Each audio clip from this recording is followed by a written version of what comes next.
Hello and a very warm welcome to Rajya Sabha Television. You're watching Security Scan. I'm Frank Rausen Pereira. Well, amidst the continued standoff between India and China along the line of actual control in eastern Ladakh, the defense budget for the financial year 2021-22 is likely to witness unprecedented growth. According to media reports, the centre is planning to modernize the armed forces under its plan to make India self-reliant. That might force it to hike the defense budget. Reports also suggest that the centre will likely focus on indigenous procurement and research and development of arms and ammunition for the defense sector in the upcoming budget. The Ministry of Defense has also requested the Finance Ministry to provide extra funds to set up non-lapsable fund. Reports suggest that this request will likely be fulfilled in the Union Budget 2021. The central government had also hiked the defense budget by 6% last year to meet the requirements of the armed forces. Later, it announced an embargo on the imports of 101 defense items and raised the foreign direct investment limit in the defense sector to 74% under the automatic route. In this edition of Security Scan, we will analyze the expectations for the defense sector in the upcoming budget. Joining me on the program today are Lakshman Kumar Behra, Associate Professor, Special Center for National Security Studies, JNU. Also with us on the program today, Brigadier Rumel Dahiya, Defense Analyst, and also Major General Ashwini Sivaj, Retired Strategic Analyst. Thank you to all my guests for joining me on this edition of Security Scan. All right, General Sivaj, let me begin the program with you first. Let's first try and understand and analyze really what are some of the big expectations as far as the defense sector in the upcoming budget is concerned. Frank, see, first of all, we have to see it, where does our defense budget stand today? So very rightly you said that last year, the total budget was about 3.34 crore and it was almost 6% more than what it was in 1920. You know, it basically 3.34 lakh crores. If you see the inflation of 8%, it was hardly any growth. And the two things which stand out is that it was about 1.56% of GDP. So considering that if you want to modernize your defense forces, it was very inadequate. In fact, most of the, your capital liabilities were not able to met by this budget. So as on today, we are expecting 3-4 things. After what we have seen, that unprecedented, face-off with between India and China, 3-4 things stand out very categorically. One is the defense budget has to be hiked, and it has to be about 2% of the GDP. 1.6 is quite low. Remember, as far as Pakistan is concerned, they are spending almost 3% of GDP, and China is about 3.5% of GDP. Second issue is that, the defense budget have to be non-lapsable. Majority of the time, we are not able to sort of commit that liability, and then that money which is ever is allocated, it goes and lapse. So now this time I am sure it is non-lapsable fund. So once you have allotted it, irrespective whether it passed to the next year, it continues. That is a very important thing. Now modernization is very important. There are 3-4 things which stand out. As far as Indian Army is concerned, you have to go for artillery guns, modern artillery guns which require, you also required a certain helicopter which are basically attack helicopter. You are already given the demand of that. The 6 of them Apache are coming in, especially for Indian Army. Then you need drones, which is very important, especially in Ladakh area. We are feeling a dire need of having the modern drones from US. As far as the Navy is concerned, you are looking for helicopters which are required for a multi-role. And then you need submarines. You are also looking for a third aircraft carrier in time to come. As far as the Air Force is concerned, you are looking for 83 Tejas. They already been announced, but the money has to be allotted. Then you are looking for 114, that multi-role fighter aircraft. That again has to come. And then you are also looking after certain, radars in Air Force. So overall, the aim and focus is that you will go for modernization in defense forces, but depend more on indigenization. Remember 83 Tejas is been now taken from from Indian, HAL only. And second thing is this embargo which has been placed, that 101 items will not be imported. That's a step in a right direction, which include your guns, artillery guns like Dhanush you are preparing 80 AGS, that is basically artillery towed gun system. Then you are also going for AK-203, basically rifles. So the point today is that Indianization, Atmanirbhar, so that focus will be there. At the same time, what you need to have it, that in time to come, you should able to have a total defense budget somewhere about 2.5% if you have to literally see the requirement of fighting two-front war. Right. And remember recently what has happened is you have already increased your ammunition and arms from 10i to 15i. That means that you will able to initially look after the 10 days to fight an intensive fire. It has now been procured for 15 days. So therefore, you have already done committed a liability. You need a financial budget to support that. That Sure. again is very important. So overall, what I say is there has to be jump almost about 15-20 crore more as far as defense budget is. It will be unprecedented higher because the situation on the eastern border, especially eastern Ladakh, is quite tense, and we need to be well prepared for a two-front war in time to come. Okay, points taken. Brigadier, let me bring you into the picture now. As far as your key expectations, because, if you look at the defense sector as a whole, we really can't cover it in a span of 25 minutes. But, as far as certain verticals, certain aspects are concerned, where do you believe the highest amount of focus should be as far as the budget is concerned? Okay. Broadly speaking, there are two segments. One is the modernization, and second is to overcome the hollowness that exists at the moment. You see, if a unit is authorized 8 pieces of a particular armament, and if that unit is holding only 4, then obviously there is a hollowness within. And this hollowness spreads from small arms. For example, we don't even have carbines on which the people have faith. People don't have faith in grenades. What is the time they will take to burst? So when the people lack faith in your ammunition that you have, in your small arms, personal arms that you have, then that's a big, big hollowness. Now, General Shivas just talked about, raising the WWR, war wastage returns to 15 days of intensive warfare. But please understand that within this category also, there are certain pieces of equipment and pieces of ammunition which are not there even for 2 days of intense warfare. So my mind is to overcome this hollowness, that wherever deficiencies exist from the laid down war tables, we should be able to make up those. That's number one. The second, I think, is a very big deficiency that exists across all three services, is the air defense and the surveillance systems.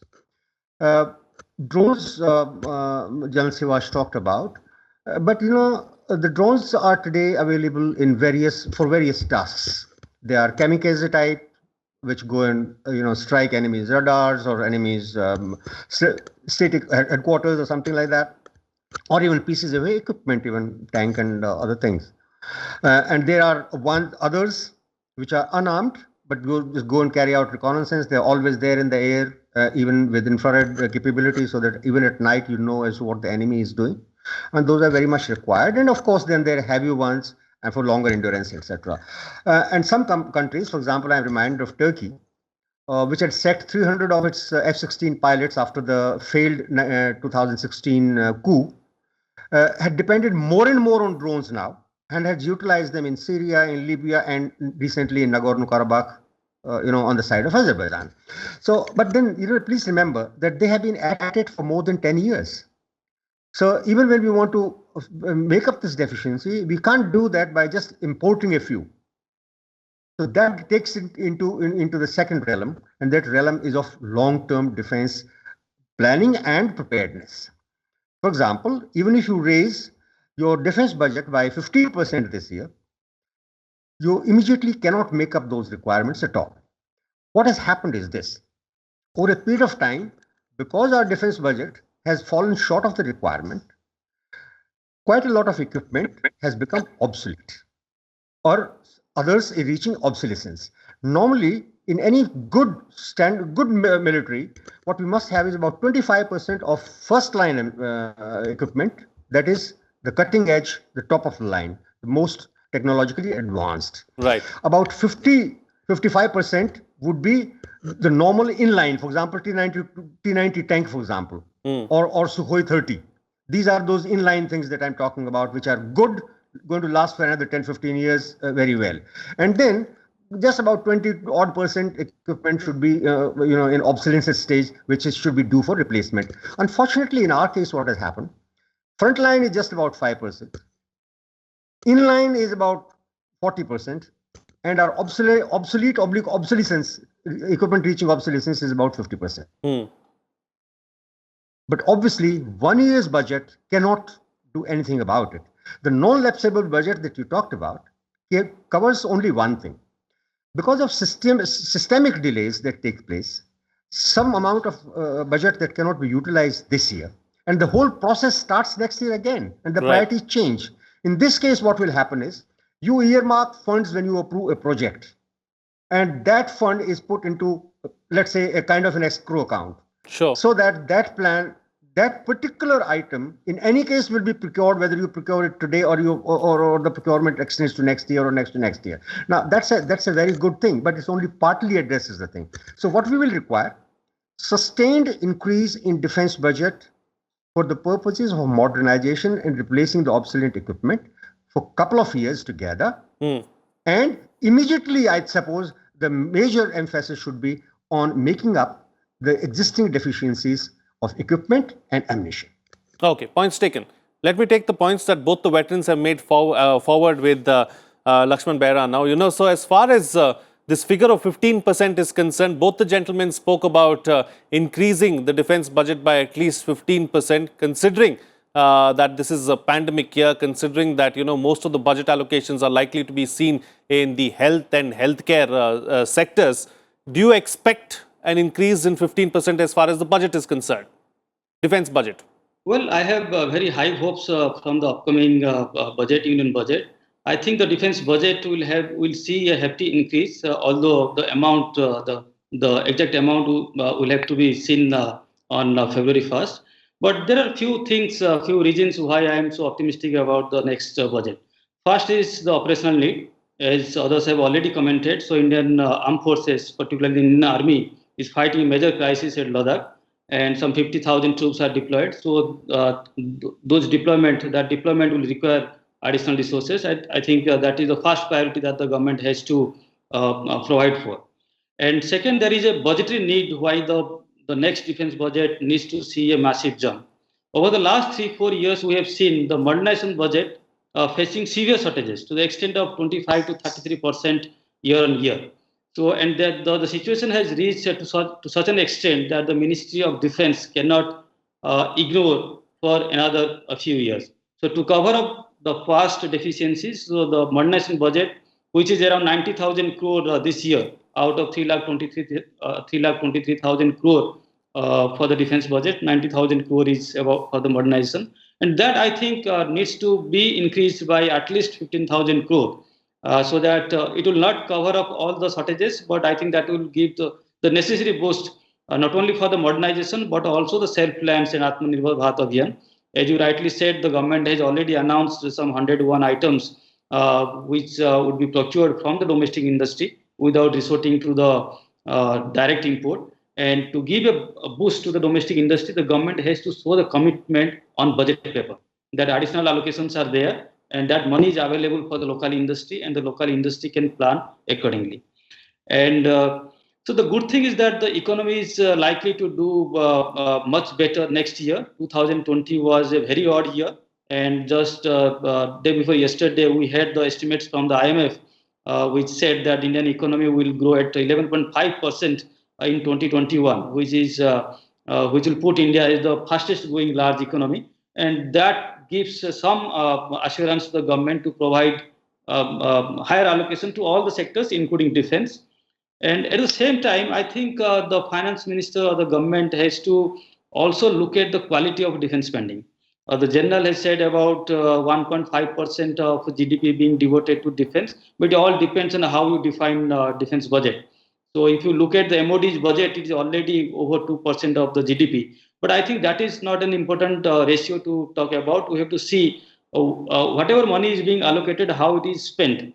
So if you look at the trend of last 10 years, so you'll see that the manpower cost, which has actually increased from less than 50% of the MOD's budget to over 65%. So this manpower cost is salary, pension, food, ration, medicine, those stuff. So I think that is quite high, and that is not sustainable for the modernization. So government has to find how to rationalize the manpower cost. The CDS, General Rawat has already talked about a few steps. I think CDS needs to take into account all the services and then come out with a viable proposition to rationalize the manpower cost, because Sure. more than 65% of defense budget will not allow the Ministry of Defense to sustain the modernization over a long period of time. I think those are a few of my expectations from the next defense budget. Absolutely. All right. So let's talk about a few other aspects now. General, taking the discussion forward, let's also not forget, it's good to go for indigenization. It's good to be Atmanirbhar and fully self-reliant, but we also have to understand another aspect. Several of the defense needs are immediate, and to go in for complete indigenization, it's going to take us a while. We've seen the Tejas itself taking a long time. Several, deadlines have lapsed and new deadlines have come about. So this is going to take, to meet the immediate needs, immediate defense needs. How much of allocation should go for indigenization, and how much of how much of the allocation should go for direct procurement from abroad? Very correct, Frank. See, there are two things very clearly stands out. See, in a long run, you have to make Indianization as a prime target, because a country like India cannot depend in importing almost 70 to 80% of its defense equipment from other countries. It can't sustain for a long time. And remember, what is happening is that we are so dependent on importing that our own industry has not developed, because we have not, had a confidence in that. But as on today, that confidence has started coming, and now you'll find it, things will be changing. It will take some time, may take another 5 years, a roadmap, but then I feel that we will able to handle it. Now, I'll just try to give 2-3 examples which stands out. When we are procuring a certain item from outside, we are now transferring technology and also making those items in India. For example, we have taken M777, ultra-light howitzer from US, and now it has been manufactured by Mahindra Defense in India itself.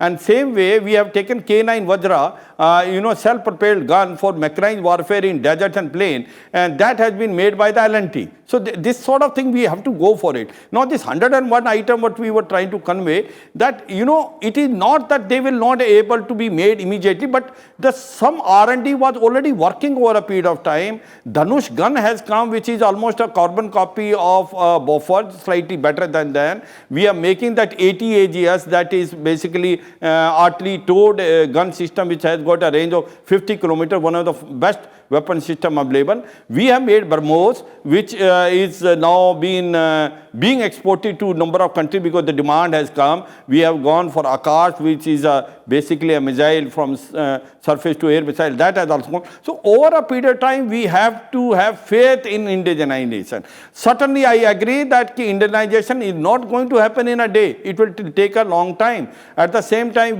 whatever is the immediate requirement, because we are in a critical situation, we are now facing an enemy in Eastern Ladakh, we have to make off-the-shelf purchase, and that has been already done. And for that, the budget has to be there. 2-3 things stand out. What is happening is that if you see the last year budget of 3.34 crore, out of them 2.1 was of basically revenue, and only 1.18 was capital. So it means modernization was hardly about 35%, 65% was your pay and allowance and other thing.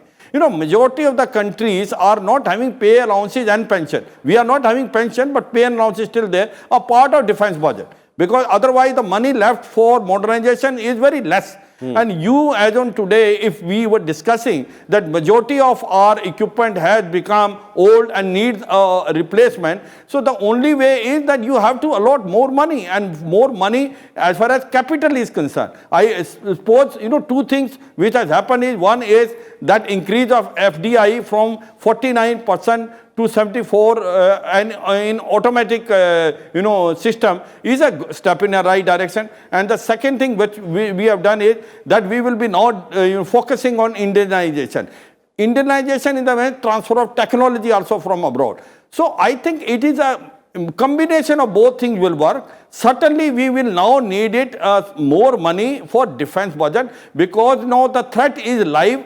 And remember, another thing which stands out is that we have raised a strike for mountains, but it was not complete. We have stopped it in between, because the problem was the economy. We did not have that much money available for it. But now, once we know that there is a requirement of having offensive corps even for mountains, and therefore you will have to allot some money also for whatever elements which have not been earlier raised. Sure. It's a real threat. We can't be wishy-washy. So that is again a thing. Now, another thing is the border roads, where the construction of roads and tracks for development of infrastructure and capacity building has to be there starting from Ladakh to Arunachal Pradesh. Right. There again the allotment of money has to be there. But I will say that we are going in the correct direction. We don't have to be that much pessimistic. I certainly agree that we need to be realistic and understand it. It has to be a combination of Indianization and importing item from outside.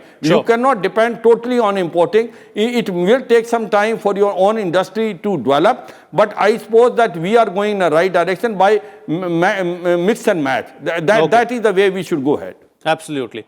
And Brigadier, so far in the discussion, we focused largely on, on our borders and focused on the threat from China and how we need to be prepared for it from, from all three perspectives. But let's also not forget that a lot of concentration is on the Indo-Pacific. We have the Quad, we have several other like-minded countries who want to ensure that they up the ante in the Indo-Pacific and somewhat, stand up to China's hegemony in the region. So, we clearly have to focus on that aspect as well, and focus on the naval aspect too at some point in time, to ensure that we too are a force to reckon with, especially in the seas. Absolutely. You are spot on this. But before I come to this point, let me just make a bit of an interjection with 2 points that both Professor Behera and General Siwaj have made. One is about the manpower costs. They are high. Much higher than many other countries in terms of proportion, that is the percentage wise. But then, this is also a function of our threat perception and the requirement of manpower in mountains. Mountains eat away troops. And therefore, we have quite a lot of, our northern borders are mountainous in any case, and Jammu and Kashmir is mountainous.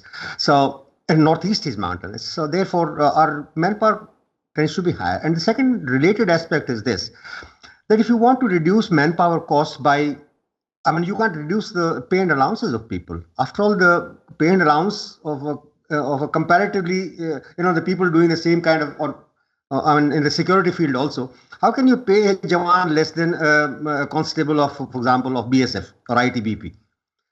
Or let's say a Class A officer outside and a Class A officer in the military has to be paid the same level. So it's a function of numbers, therefore. So can you reduce the numbers? It seems difficult in the present circumstances when you're talking of 2.5 front wars, including, half war inside. So therefore, obviously, and let me also put a bit of a correction there, that our defense budget is not 1.6% as we are counting that now. It's come to about 2. SIPRI says 2.4%, but otherwise I think it's 2.16% or 2.18%. Professor Behera knows the exact figures in any case. So what happens is that the defense pensions have been included in the defense budget now. It's not just defense services estimate, but the civilian aspect like Coast Guard and DRDO and all this kind of things, plus your pensions. Now, how to reduce the pension is one place where I think a lot of difference can be made by lateral induction of the retiring military personnel into the Central Armed Police Forces. That will give them a ready, trained, disciplined manpower. and reduce the pension costs over a long period of time, in a sustained manner. So that I think you want to, and of course the CDS would be looking at it, and he's already looking at it. The second point that I want, now let me come down to your question about Indo-Pacific. Some people feel that we are into a strategic trap. That's what Americans think, that we are land focused and we are in a strategic trap. As a result of which, we can't spend enough in the place where we have a natural advantage of peninsular India jutting into the Indian Ocean like a dagger, having vast coastlines of more than 7,500 kilometers, having island territories of Andaman Nicobars and in the Bay of Bengal, and then Lakshadweep on the other side, and having a friendly Maldives close by. So we should be able to take advantage of our location, strategic location, and therefore should be able to contribute more and put China on notice. Right. It's the logic is absolutely clear and sound.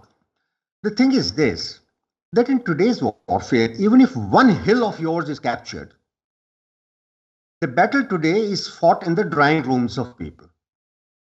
No government, particularly a democratic government, can afford to be lax on land borders. Sure. Because loss of territory is not acceptable to anybody. So we have to be there. Having said that, the logic of trying to be good, trying to be strong in the Indo-Pacific, taking care of our interests in the seas, and developing our navy is absolutely undeniable. Right. Although the Quad, etc., are still in a formative stage, they are evolving. Okay. Brigadier? Our role over there is going to be central in any case because of our location and because of our interests in Southeast Asia, in Indian Ocean region, in West Asia, because of our interests.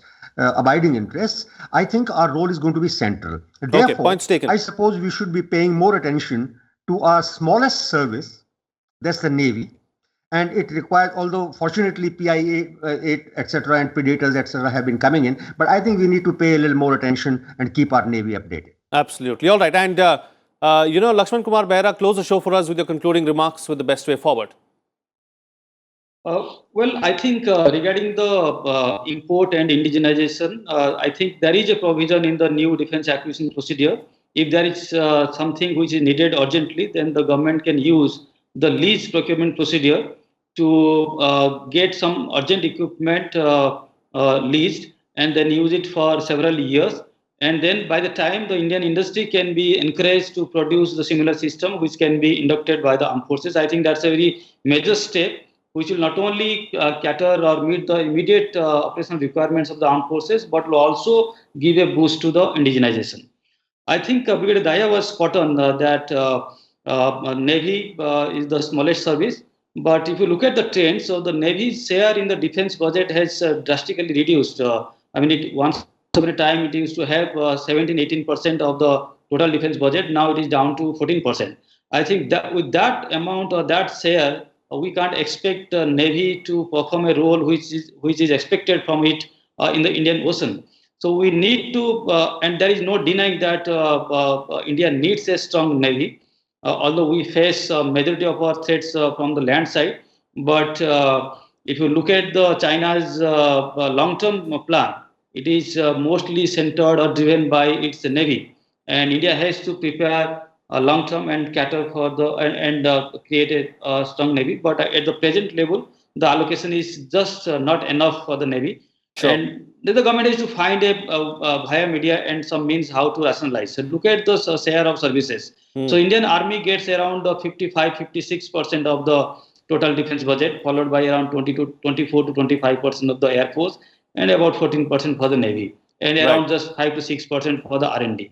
So that I think there is a justification why the army is overwhelming. But then I think the policymakers have to find a way out to find the perfect ratio among all the three services. Okay. All right. On that note, then I'll call it a wrap on this edition of Security Scan.